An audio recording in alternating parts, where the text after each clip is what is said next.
안녕하세요. 프리뷰엔 팀장입니다. 11월 12일 국내 오후 경기 프리뷰 시작해 보도록 하겠습니다. 일단 오늘 경기 배구 먼저 살펴보도록 하겠습니다. 어, 네이버의 프리뷰엔 검색하시면 항상 저희 그 국내 경기는 물론 해외 농구, 그다음에 해외 축구까지 모두 이렇게 프리뷰를 제공해 드리고 있으니 오셔서 누구나 가입만 하시면 회원 가입만 하시면 누구나 프리뷰를 읽으실 수 있습니다. 많은 방문 부탁드립니다. 먼저 현대캐피탈과 OK금융그룹과의 대결입니다. 일단 저는 현대캐피탈의 가장 큰 장점은 서브 리시브라고 생각을 합니다.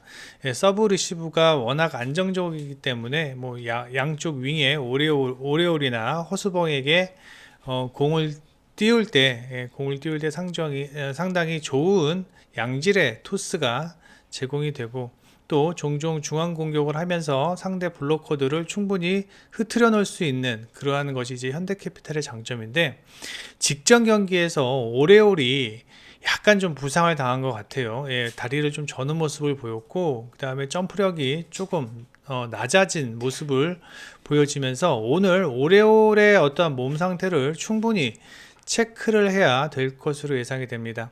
만약에 그 부분이 없다면 전반적으로 리시브가 안정적이고, 그 다음에 서브에서도 강점이 있는 현대캐피탈이 오늘 경기 그래도 조금은 유리하게 경기 흐름을 가져갈 것으로 예상이 되고, OK금융그룹 같은 경우는 직전 경기에 조재성이 많이 살아났습니다.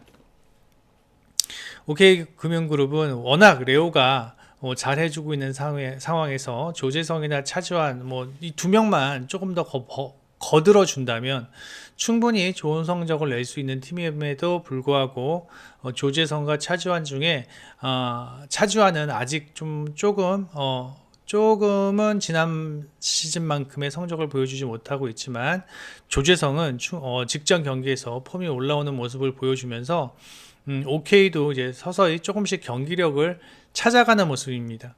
하지만 OK는 현대캐피탈과는 다르게 일단 서브 리시브가 안정적이지 못하고, 그 다음에 서브 리시브가 안 됐을 경우에 2단 공격에서 너무 레오에게 의존하는 경우가 있기 때문에 현대캐피탈의 미들블로커들이 충분히 따라갈 수 있는 상황이고, 그렇게 된다면 금융그룹보다는 현대캐피탈이 조금 더 유리하게 경기를 풀어갈 수 있지 않나 라는 생각을 해봅니다.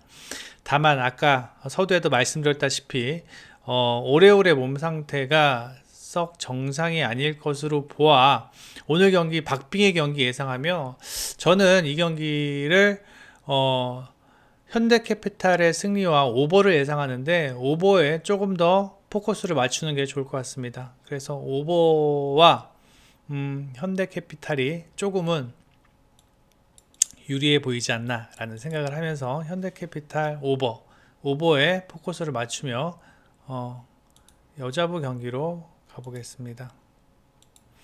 자, 페퍼와 IBK 경기입니다. 페퍼 같은 경우는 일단 니아리드가 좋은 폼을 보여주고는 있지만 워낙 니아리드에게 쏠린다는 것을 알고 있는 상대팀 블로커들이 니아리드의 포커스를 맞추고 있기 때문에 니아리드의 공격 성공률이 38% 정도밖에 되지 않는다라는 점이 좀 아쉽습니다. 반면 이제 니아리드와 함께 활약을 해줘야 될 이한비의 공격 성공률은 28% 정도밖에 되지 않는데, 일단은 공격 성공률이 문제가 아니라 페퍼저축은행 같은 경우는 리시브 자체가 되지 않기 때문에 이고은이 양질의 토스를 올릴 수 있는 확률이 그렇게 많지가 않습니다. 그렇기 때문에 이한비나 그 다음에 니아리드가 좋은 어떤 공격 성공률을 보여주지 못하면서 페퍼저축은행이 여전히 1승이 없는 상황인데, 직전 경기에서는 인삼과의 경기에서 다잡은 경기를 3, 4, 5세트를 내주면서 패하였는데, 그 경기도 마찬가지로 일단 리시브 불안이 상당히 심했던 경기였습니다. 반면 IBK 같은 경우는 김호철 감독이 산타나를 뽑은 이유가 다른 이유가 아니라 리시브 때문입니다. 예. 산타나의 공격력이 뭐 좋지 못하다는 것은 누구나 알고 있는데 산타나의 리시브 효율은 리그에서 상당한 수준급입니다. 현재 국내 리그에서 용병이 서브 리시브에 가담하고 있는 팀은 기업은행밖에 없고요. 예, IBK밖에 없고 IBK의 산타나의 리시브는 상당히 좋다. 그러므로 인해서 김하경이 양질의 토스를 올릴 수 있는 상황을 만들어주고 있으며, 그 다음에 뭐 김희진과 표승주와 육서영 같은 공격수들에게 볼이 전달이 되는데, 지난 시즌보다 육서영이 상당히 성장한 모습입니다. 예, 육서영이 상당히 성장을 했다. 하지만 표승주는 아직 지난 시즌의 폼은 아닌 듯하고, 김희진 역시 부상에서 이제 복귀는 해서 가세는 하고 있지만 아직은 제 폼은 아닙니다. 하지만 일단 페퍼와의 어떠한 자웅을 겨루어 봤을 때 리시브 면에선 IBK가 상당히 좋고, 그 다음에 IBK가 서브가 리그에서 세 번째로 좋은 팀이며, 제가 봤을 때는 페퍼저축은행이 IBK의 서브를 감당하기는 쉽지 않아 보인다 라는 생각을 합니다. 그래서 저는 이 경기 IBK가 무난하게 가져갈 것으로 예상하고, 글쎄요, 지금 뭐 관건은 페퍼저축은행이 한 세트를 딸 수 있을지 없을지가 이제 중요한 관심사인데, 제가 봤을 때는 한 세트 정도는 딸 수 있을 것으로 보여지지만, 페퍼가 지는 경기에서는 스코어 차가 많이 날 것으로 예상되면서 언더 예상합니다. 그래서 저는 IBK의 승리에 언더를 예상을 해봅니다. 그 다음에 농구 경기입니다. 농구 오늘 KCC와 원주 DB와의 경기인데, 예, 일단 KCC는 이제 허웅이 발목 부상에서 이제 많이 자유로워졌다라는 얘기입니다. 전원입니다. 그래서 허웅이 오늘부터는 출정 시간을 조금 더 늘릴 수 있을 것으로 예상을 하고요. 그 다음에 라거나가 이제는 서서히 에이징 커브에 들어가면서 체력적으로 힘들어하고 있는 모습을 좀 보여주고 있습니다. 결국은 KCC는 허웅, 라거나, 그 다음에 이승현이 제 몫을 해줘야 되는데, 실질적으로 허웅은 그동안 발목 부상 때문에 정상적인 폼이 아니었고, 그 다음에 라거나도 체력적인 문제가 있었고, 이승현도 여전히 지난 시즌과 같은 모습을 보여주지 못하면서 여전히 조금 부진하고 있는 모습입니다. 생각보다 많이 아쉬운 모습을 보여주고 있다라는 게 현재의 KCC며, 그 다음에 DB 같은 경우는 이제 뭐 두경민과 알바노와 같은 확실한 백코트에서의 에이스가 있죠. 제가 봤을 때는 두경민과 알바노라면 리그에서 뭐 원투 안에 들고 있는 그런 백코트가 아닐까 그렇게 생각을 합니다. 그래서 제가 봤을 때는 두경민과 알바노를 바탕으로 에르난데스의 프론트 코트, 그 다음에 강상재, 최근 강상재의 폼이 좋죠. 그래서 에르난데스와 강상재 이 정도 조합이라면 KCC가 오늘 경기는 쉽지 않을 것으로 예상이 됩니다.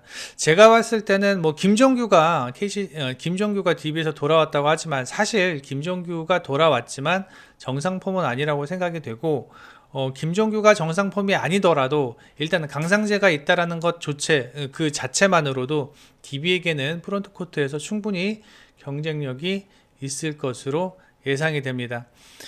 두 팀 모두 뭐 6일, 7일 정도의 충분한 휴식을 취하고 돌아왔으며, 이제 직전 맞대결에서는 KCC가 5점 차로 패하기는 했지만 일단 리바운드가 많았다라는 점, DB보다 리바운드가 많았다라는 점이 그나마 긍정적인 요소이지만, 이제 문제는 이거죠. 라거나를 중심으로 경기를 펼치면서 프론트 코트에서의 어떤 장점을 보여야 하는데, 페인트 존에서의 득점이 38점밖에 안 됐다. 이 부분은 라거나가 원주 DB의 프론트 코트들을 상대로 힘들어했다 라는 이야기입니다. 오히려 실점이 많았죠. 46점이나 됐습니다. 페인트 존에서의 실점이. 그렇다고 백코트에서의 강점을 가질 수 있느냐? 그것도 아니다. 그래서 결국 프론트 코트와 백코트 다 DB가 우세하게 가져갈 것으로 예상이 되면서, 저는 일단 두 팀 많은 득점이 날 것 같습니다. 예, 허웅의 컨디션도 많이 올라왔다라고 생각을 하고, 그다음에 두경민을 비롯해서 뭐 알바노의 최근에 어떤 폼도 좋고, 그다음에 일단 두 팀 모두 다 빠르게 달릴 수 있는 트랜지션이 상당히 빠르기 때문에 제가 봤을 때는 DB가 핸디를 극복하면서 승리할 것으로 예상이 되며 다득점 예상을 합니다. 그다음에 마지막으로 WKBL 보겠습니다. WKBL 삼성생명과 우리은행 경기입니다. 직전 경기에서 이제 키아나 스미스가 BNK에게 완전히 약점을 잡히면서 출정 시간이 한 20분 정도밖에 되지 않았어요. 출장 시간이 20분밖에 되지 않으면서 백코트 중에 가장 핵심 요소인 한 명을 잃은 상황에서 경기를 하였고 BNK가 승리하였는데 일단 뭐 삼성생명의 장점은 어떤 조직적인 수비, 그 다음에 프론트 코트에서 배혜윤의 장점, 그 다음에 직전 경기 전까지만 해도 이주연과 키아나 스미스의 어떤 백코트에서의 장점을 보였다라는 그런 내용이 있었다면 BNK전에서는 이러한 내용들이 배혜윤을 제외하고는 전혀 이루어지지 않았다라는 얘기죠. 그리고 이주연도 직전 경기에서 7분 정도밖에 뛰지 않았어요. 그리고 대부분을 누구냐? 이슬기? 아니, 이슬기가 아니라 누구지? 이름이 기억이 안 나는데. 대부분을 신이슬 이슬기란다. 예, 신이슬이 대부분을 이제 볼핸들러 역할을 하고 있었는데 신이슬의 볼핸들러 역할은 전혀 믿음직스럽지 못했고 신뢰할 수 있는 상황이 아니었다라는 겁니다. 그다음에 우리은행 같은 경우는 이제 직전 경기 신한은행과의 경기에서 뭐 무난하게 승리해 줬는데 지금 우리은행 같은 경우는 제가 직전 경기 보고 느낀 게 뭐냐면 뭐 다양한 전술 실험을 하고 있는 듯한 느낌입니다. 예. 지금 이 팀은요, 김단비도 볼핸들러가 가능하고요, 박혜진도 볼핸들러가 가능하고, 그 다음에 여차하면은 김단비와 박혜진을 공격력을 극대화하기 위해서는 박지현도 볼핸들러 역할을 할 수도 있습니다. 또한 김단비가 볼핸들러 역할을 하면서 박혜진을 살릴 수도 있고요. 박혜진을 볼핸들러 하면서 김단비를 살릴 수도 있어요. 직전 경기에서는 김단비가 볼핸들러 역할을 하면서 김정은을 살렸고요. 그러한 상황 속에서 박지현이 매 상황에서 알도란 같은 역할을 해주었습니다.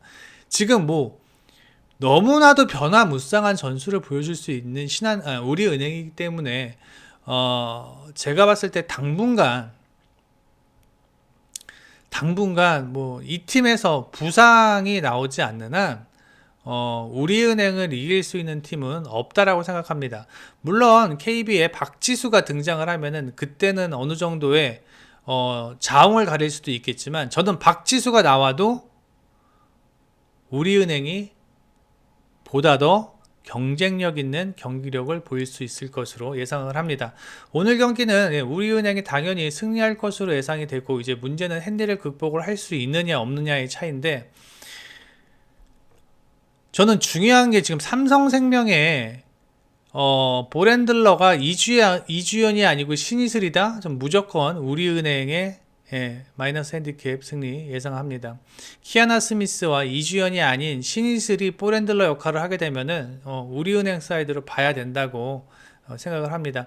직전 경기에서 이주연이 출장 시간이 7, 8분밖에 되지 않았다라는 것은 분명히 몸에 문제가 있는 것이다. 그리고 신이슬은 원래 이주연의 백업 가드였어요. 백업 가드였는데 직전 경기에서는 거의 대부분의 출장 시간을 신이슬이 가져갔었는데 일단은 뭐 신이슬이 그렇게 뛰고 있는 한 우리은행이 원사이드하게 경기를 풀어갈 수 있을 것으로 예상이 됩니다. 137.5 기준점 이건 잘 모르겠어요.